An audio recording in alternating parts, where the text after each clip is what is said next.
Ito ang latest update sa alleged PDEA leaks issue. Pare, pagkakami na naman sa kanya, matahimik na siya eh. Bakit pa siya? Ganun lang. Dapat tayo pare, ano ba parang ano dito? Take advantage of the situation tayo dalawa. Hindi. Matulungan natin, padre. Kasi siyempre yung mama. Oo naman. Pare, kakatayin yan. Alam mo yun, kakatayin yan. Para magkakataan yan o ano mangyari yan. Alam mo naman ako yung sakit sa puso, mamatay yan. Alam mo naman yun.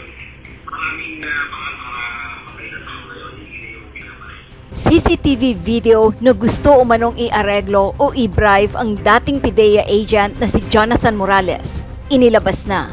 Matatandaang isiniwalat at binanggit ni Jonathan Morales sa Senate hearing na meron umanong tao na nagpunta sa kanyang bahay na dati niya umanong kasama o kaibigan at may tinawagan na isa pa niyang kakilala. Nagsasabi di umano na siya ay inaareglo o binabribe.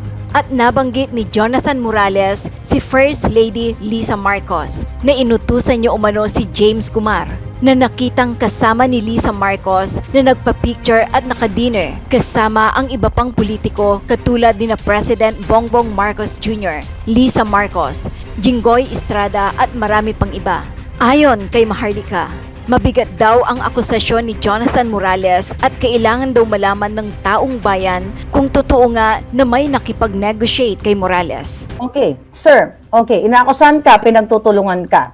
So doon sa Senate hearing, na binanggit ko din sa ilang mga vlogs ko no, in the past few days, even though na ginang-up ka, pilit kang binabasag ni Jinggoy Estrada, nai-utter mo o naisambulat mo sa taong bayan na totoo yung sinasabi mo na mayroong mga taong, may mga na-mention po kayo mga pangalan doon, na mayroon kang ebidensya na tama nyo ako kung mali yung pagkaka-phrase ko, no?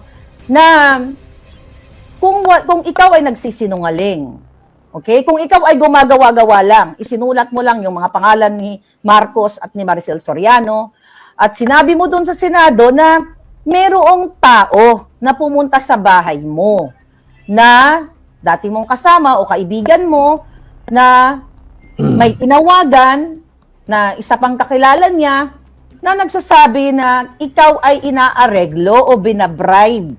At nabanggit mo doon ang pangalan nga na si Lisa Marcos, yung First Lady, ay inutusan nga itong si James Kumar. Kung yan yung James Kumar na nakikita mo siguro sa social media, sir, na itong James Kumar na based doon sa iyong statement sa Senado, na ito'y ka-picture, ka-dinner, birthday, o kung saan-saan, ng mga iba't ibang politiko kasama na si Marcos Jr., si Lisa, si Jinggoy, si Escudero, si Tulfo, at marami pang iba.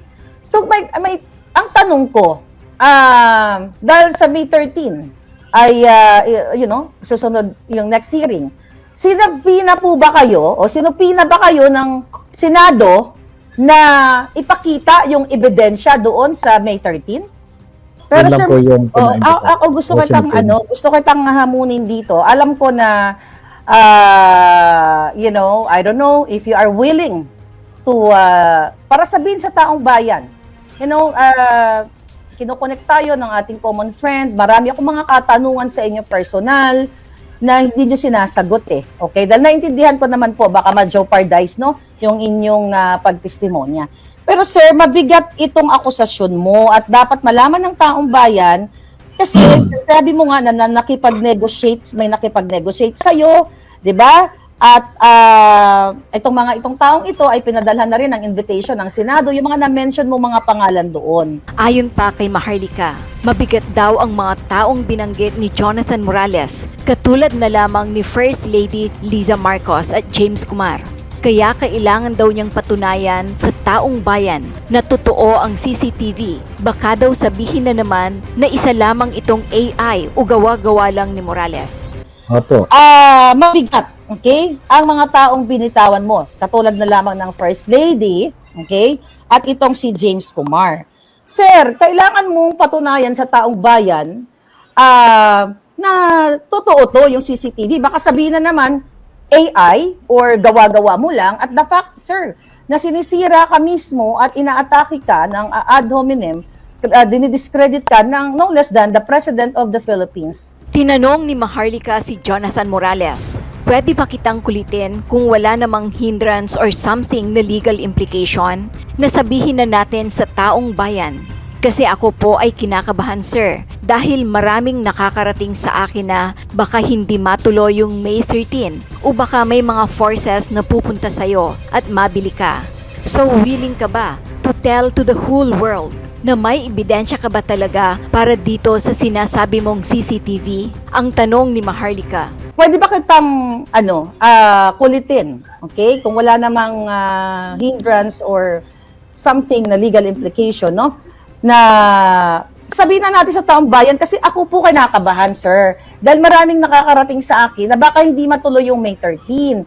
O baka may mga, mga forces na pupunta sa'yo at baka mabili ka, which is sabi ni Atty. Glencio nga po kanina sa interview, nananawagan siya na sana hindi ka mabili.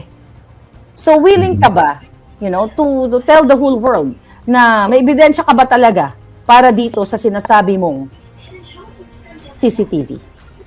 Alam nyo, hindi ako magsasalita kung wala akong pinanghahawakan na ebidensya. Nung nabanggit ko yung CCTV sa Senado, ay na-download ko na ito at naghanda ako ng ilang kopya ng ilang video. At sa katunayan, tinakpan ko, pinlock ko yung identity ng kaibigan ko at tinranscribe ko yung ilang mga dialogue para at least madali sanang maintindihan ng makakapanood nito. At ito ay ipinaalala ko sa lahat na ito ay kuha sa CCTV at hindi ito wiretap kumbaga. Kumbaga sa alam naman ng kaibigan ko na may CCTV kami sa bahay, loob at labas ng bahay. Ay alam niya na anumang galaw, kung anuman ay talagang makakapture.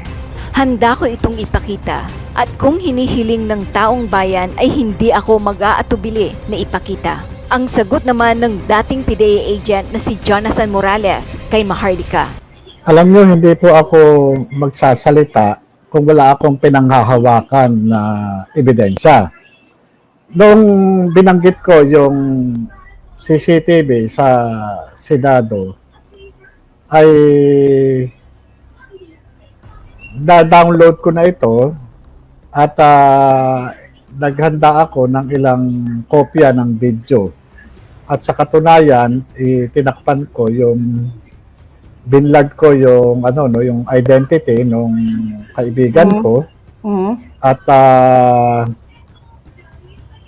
tinranscribe ko yung ilang ilang mga dialogue para at least madali siya sana na maintindihan ng makakapanood nito. At ito pinapaalala ko sa lahat na ito ay kuha sa CCTV at hindi ito wiretap. Kumbaga talagang alam naman nung kaibigan ko na may CCTV kami sa bahay, loob at labas ng bahay. Kaya alam niya na anumang galaw o anuman talagang makakapture. Ito naman kung handa ko itong ipakita. At kung hinihiling ng taong bayan, hindi ako mag-aatubili na ipakita. Pwede mo bang ipakita dito, sir? Kasi baka magkaroon ng pag-aano sa inyo Siyempre, I'm worried of your life.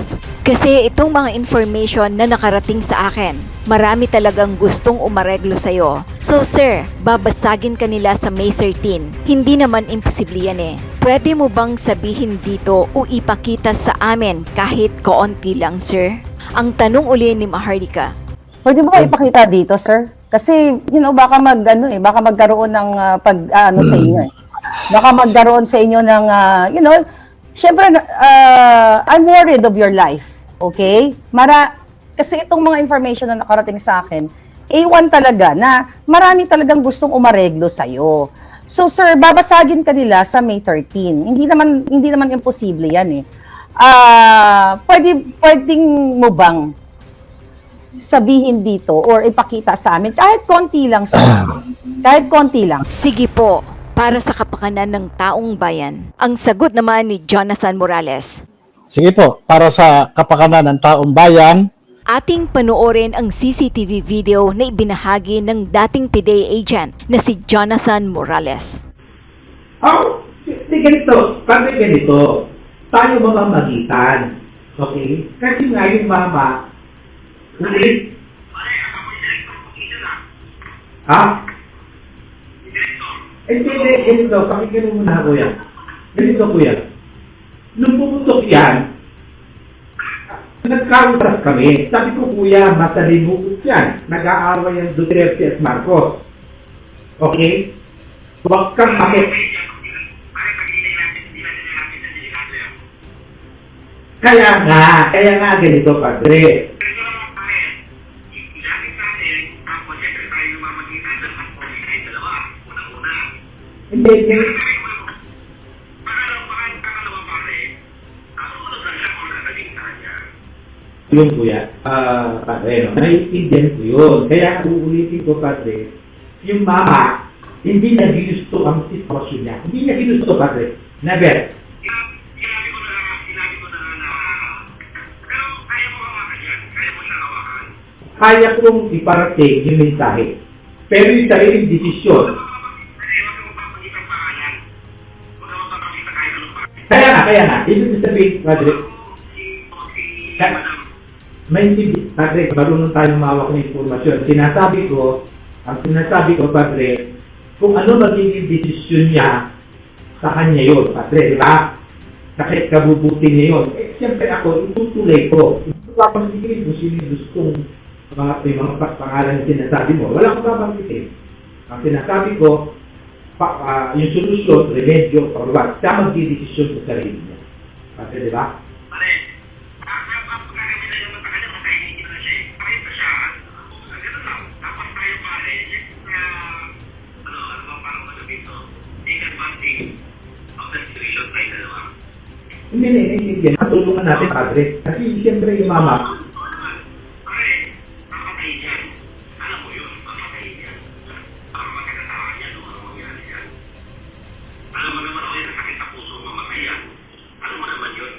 Maraming mga matay na tao na yun, hindi na yung pinapalay. sige, padre. Ganun na muna. Para nasa kabiti ka. Okay, nakabintay ko, hindi ako salikod namin eh. Nakabintay ko. Padre, ano lang, pipintas ha. Pipintas.